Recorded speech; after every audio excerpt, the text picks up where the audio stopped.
Hey, friendo, Steve here. Welcome back to the channel. So, Survivor Series War Games 2022 is in the books. Let's talk about it. Of course, everybody's talking about right now the Bloodline, the men's War Games match that main evented the show. Sami Zayn pulling MVP duty for the Bloodline, helping them secure the win.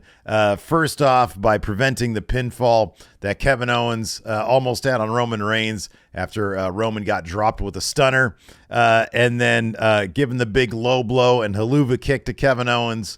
And then, of course, letting Jey Uso get the splash, get the win, get the pin.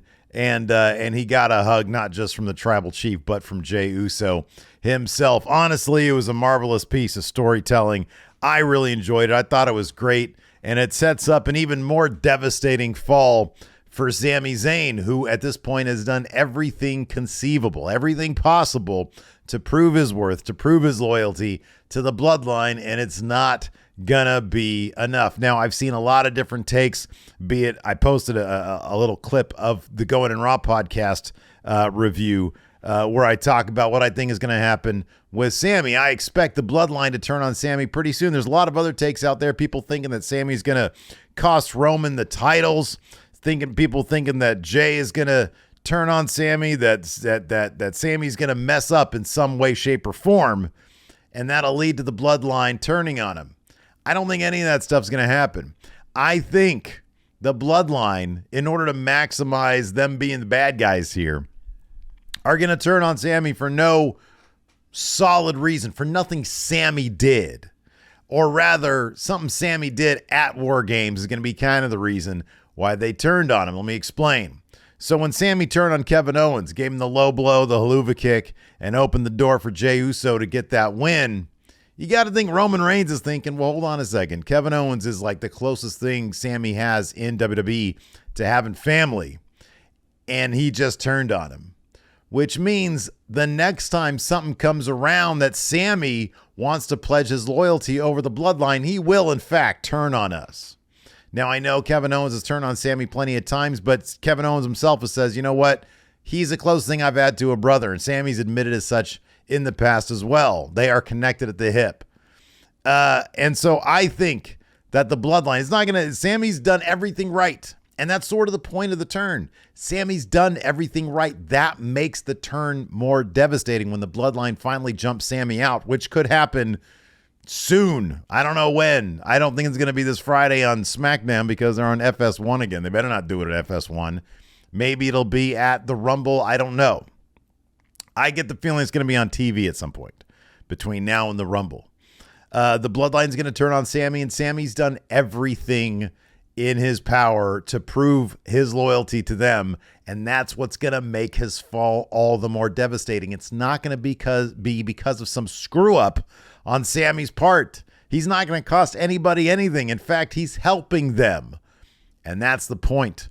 Roman still can't trust him because of what he just did to Kevin Owens, which he had to do to help the Bloodline win. That's called irony, and we're getting a little bit of that in the WWE these days because Triple H is batting pretty decent there with the WWE. I thought the War Games was actually another strong pay-per-view. It was relatively short. It was 3 hours and change, three and a half hours. It was to the point. We had 5 solid matches, 4 solid matches, and 1 match that was a match, and it happened. But no, I thought men's War Games was great. I do think that the entire story, though, was the Bloodline and Kevin Owens, and then everybody else was just sort of there.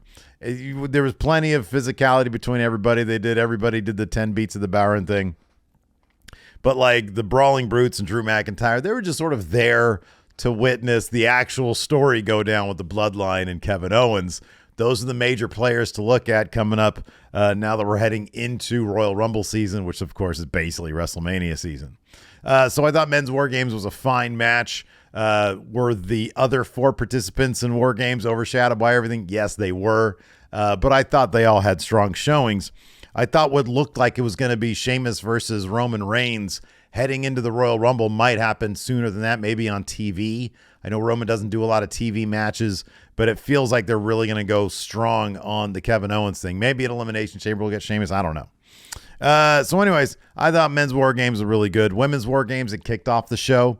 That was really strong, man. I thought in terms of the actual match, focusing on the match itself and not a certain storyline, I thought made this the stronger of the two war games matches.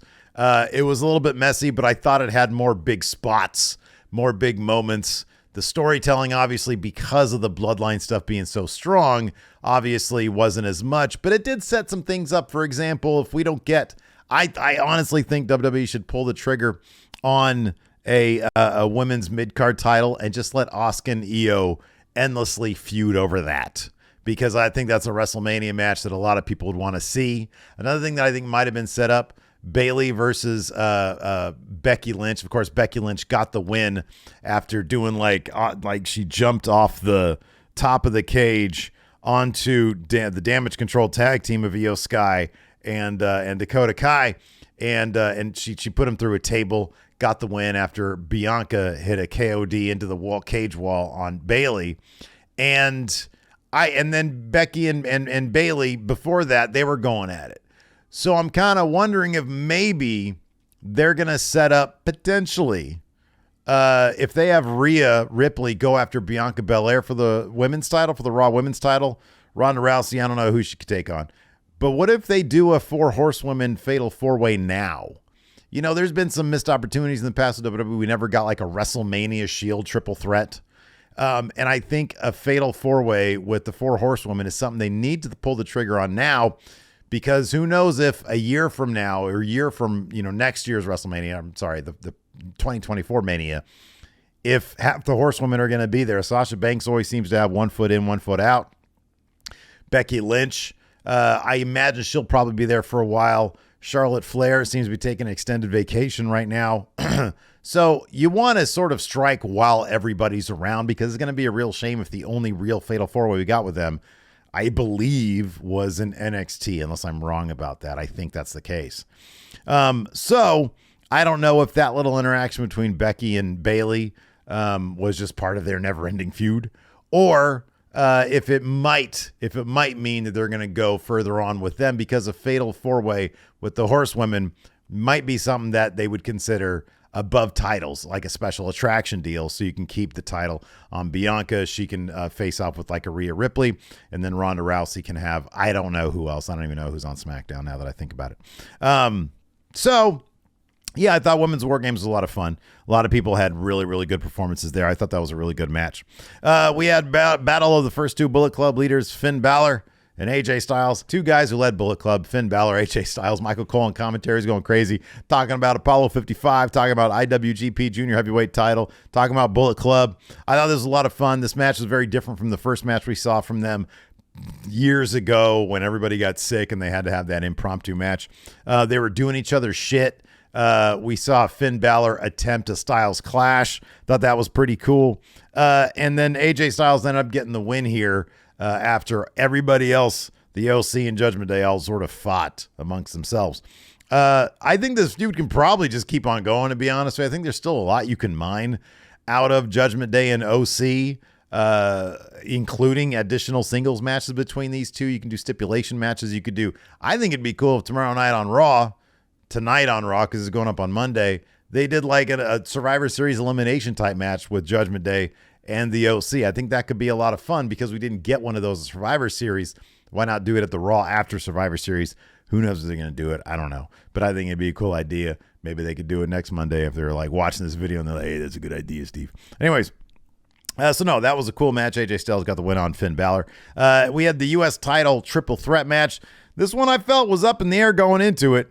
Although I did feel that Seth Rollins would probably get the win, but no, Austin Theory did, which was pretty interesting, because I kind of felt like they needed to, and especially the way they did it, I felt they needed to build up Austin Theory a bit more, make him be viewed as much more of a threat to Seth Rollins than the way they had him win this title. So he cashed in, failed, and then sort of stopped giving fucks about being the future and wants to be the now. And he's got his fancy Beyblade commercial going on in the Tron behind him. That was weird. And then Seth Rollins is about to do like whatever the superplex Falcon Arrow combo, And then Bobby Lashley spears Seth Rollins as he has Austin Theory up. And then Austin Theory collapses on Seth Rollins when that happens. And then gets the pinfall. So it kind of felt like it just sort of lucked into getting that title. I don't know what the interpretation is there. If Austin Theory was like, oh, I've taken advantage here, taking this opportunistic pin. Or if the idea was, oh, man, he got lucky and then he won that title. He needs a definitive win against somebody like Bobby Lashley or Seth Rollins, unless they just do this sort of thing where he lucks into wins or he's super opportunistic. I don't know, but I wasn't a huge fan of this. I think that they need to build up Austin Theory a bit more and have him earn that U.S. title, but maybe I'm wrong about that. I'll see what happens on Raw with what they do with Austin Theory, because I've been enjoying the change in his character as of late, ever since he did the failed cash-in. But I don't know. I don't know what the deal with that was. I wasn't huge on that, but I don't know. Maybe they'll explain a bit better on Raw. Also, Seth Rollins wearing an ode to the White Ranger, the White Power Ranger, obviously because Jason David Frank, the guy who portrayed the Power Ranger, the green and white Power Ranger, passed away, took his own life, which is really sad. I know it was a little bit before, after when I was a kid, the Power Ranger, so I wasn't really into him, but I understand that a lot of people just younger than me were huge fans of that, and so they were, hit pretty hard by that. So, that's a real sad situation, but it was cool to see Seth Rollins pay some respects there. That was cool. And then the final match here that I got written down is the Ronda Rousey versus Shotzi match. The match was fine. It was whatever. Like, they gave it about 7 minutes. And because they gave it only 7 minutes, I just don't feel like it really did much for either person involved. Ronda and Shayna probably should have kind of just squashed Shotzi, but they allowed Shotzi to get a lot of shit in. About 3 minutes worth, because again, the match was only 7 minutes long. She did some cool stuff on the outside, including a sliced bread off of Shayna Baszler onto Ronda Rousey, which was pretty cool. So there was some cool stuff going on, but Shayna kind of looked like a clown in this. Like, she really wasn't all that effective. And then Ronda, she looked like with all her other matches, she can really do all the submission stuff. And Shotzi was able to hang with her for a second, but Ronda never really seemed like she was in much danger. And so Shotzi really didn't come out of this match looking much better than she did walking into it.